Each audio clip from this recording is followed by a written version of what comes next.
ஆண்டவராகிய இயேசுவின் நாமத்தினால இந்த காலை வேளையில் கூட உங்களை அவரை வாழ்த்துகிறேன். கர்த்தர் உங்களை ஆசீர்வதிப்பாராக.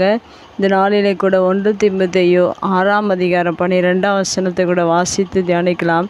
விசுவாசத்தின் நல்ல போராட்டத்தை போராடு, நித்திய ஜீவனை பற்றிக்கொள், அதற்காகவே நீ அழைக்கப்பட்டாய்.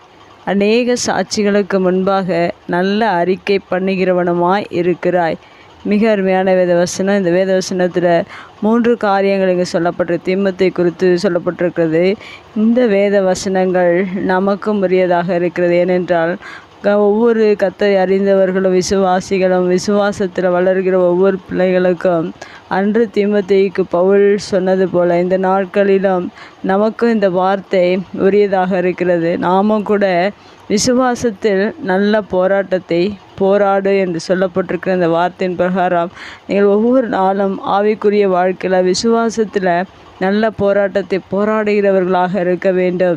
ஏனென்றால் விசுவாசம் மிக முக்கியமானது. கடைசி நாட்களில் விசுவாசத்தை காண்பேனோ என்று வேதத்தில் எழுதப்பட்டிருக்கிறது போல் இந்த விசுவாசம் குறைந்து போகிற நாட்களில் விசுவாசத்தை விட்டு வழுவி போகிற அநேக காரியங்கள் வாழ்க்கையில் உண்டு. ஆனாலும் நாம் விசுவாசத்தில் நல்ல போராட்டத்தை போராடுகிற ஆவிக்குரிய மனிதர்களாக இந்த பூமியில் வாழ்வது மிக அவசியமாக இருக்கிறது. அடுத்ததாக தீமோத்தேயுக்கு பவுல் என்ன சொல்லியிருக்கிறார் என்றால், நித்திய ஜீவனை பற்றிக்கொள் என்று சொல்லப்பட்டிருக்கு. முதலாவதாக ஒரு ஆவிக்குரிய மனிதன் விசுவாசத்தில் நல்ல போராட்டத்தை போராட வேண்டும். இரண்டாவதாக நித்திய ஜீவனை நாம் பற்றி கொள்ளுகிறவர்களாக இருக்க வேண்டும்.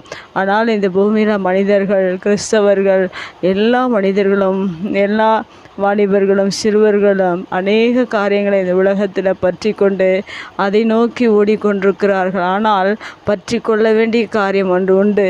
நித்திய ஜீவனை ஆவிக்குரிய மனிதர்களாகிய நாம் ஒவ்வொருவரும் அதை பற்றி கொண்டு தொடர்ந்து அதை அடையும்படியாக நீங்கள் ஓடுகிறவர்களாக இருக்க வேண்டும். நித்திய ஜீவனை எப்படியாகிலும் பெற்றுக்கொள்ள வேண்டும் என்ற ஒரு வாஞ்சை தாகம் உள்ள பிள்ளைகளாக ஆவிக்குரிய பிள்ளைகள் இருக்க வேண்டும்.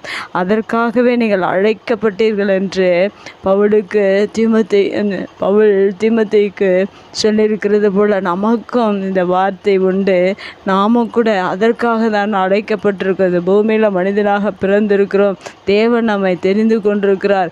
அதற்காக நீங்கள் அழைக்கப்பட்டிருக்கிறீர்கள். நித்திய ஜீவனை ஒவ்வொரு நாளும் பற்றி கொண்டு ஓடுகிற பிள்ளைகளாக இருக்க வேண்டும். ஆனால் இந்த உலகத்தில் அநேக மனிதர்கள், கர்த்தருடைய பிள்ளைகள், விசுவாசிகள் அனைவரும் முதலாவதாக அநேக காரியங்களில் அவர்கள் பற்றி கொண்டு இன்று அதை அதிகமாக பிள்ளைகள் இந்த தொலைபேசியில், செல்ஃபோனில் அதிக நேரங்களை செலவிட்டு அதை பற்றி கொண்டு வாழ்கிறார்கள். இன்னும் அநேக மனிதர்கள், அநேக வாலிபர்கள் அநேக காரியங்களை பற்றி கொள்கிறார்கள்.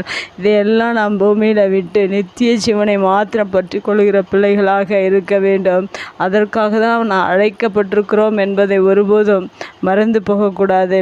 மூன்றாவதாக சொல்லப்பட்டிருக்கிறது, அநேக சாட்சிகளுக்கு முன்பாக நல்ல அறிக்கை பண்ணுகிறவனுமாய் இருக்கிறாய் என்று சொல்லப்போ தீமோத்தேயு மிகவும் நல்ல அறிக்கை பண்ணுகிற ஒரு தேவ ஊழியராக இந்த பூமியில் வாழ்ந்திருக்கிறார். அதுபோல் நாமும் கூட கர்த்தருடைய பிள்ளைகளாகிய ஆவிக்குரிய பிள்ளைகளாகிய நாம் ஒவ்வொரு நாளிலும் நல்ல அறிக்கை செய்ய வேண்டும்.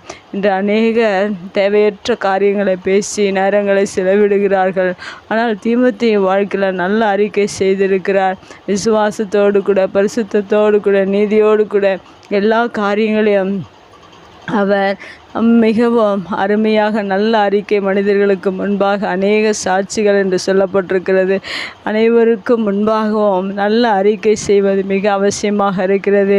தேவையற்ற காரியங்களை பேசுவதை நாம் மறந்து நல்ல அறிக்கைகளை நீங்கள் அறிக்கை செய்யுங்கள். தீமோத்தேயு போல உங்களுடைய ஆவிக்குரிய வாழ்க்கையில் ஒவ்வொரு நாளிலும் தேவையற்ற காரியங்களை பேசாதபடிக்கு, அவிசுவாசமான காரியங்களை பேசாதபடிக்கு, மற்ற உலகத்தின் காரியங்களை பேசாதபடிக்கு நல்ல அறிக்கைகளை நாம் செய்யும்போது மெய்யாகவே நம்முடைய வாழ்க்கையில் நல்ல ஆசீர்வாதங்களும் நன்மைகளும் தேவனுடைய கிருபைகளும் தேவனுடைய மகிமையை நாம் நம்மிடத்தில் உணர முடியும். அதுபோல் இந்த தீமோத்தேயு போல 3 காரியங்களையும் நாம் செய்கிறவர்களாக இருக்க வேண்டும்.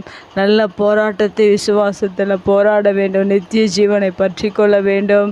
அடுத்ததாக நல்ல அறிக்கை பண்ணுகிறவர்களாக இருக்க வேண்டும்.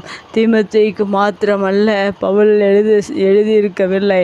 நமக்கு இந்த பூமியில் வாழ்கிற இந்த நாட்களிலும் நாமும் கூட இந்த காரியங்களை செய்வோம். கர்த்தரிடத்தில் ஆசீர்வாதங்களை பெற்றுக்கொள்வோம். கண்களை முடிச்சு ஜெபிக்கலாங்கள். அன்பு தகப்பனே, தர்மையான வார்த்தைக்காக நன்றி செலுத்துகிறோம்.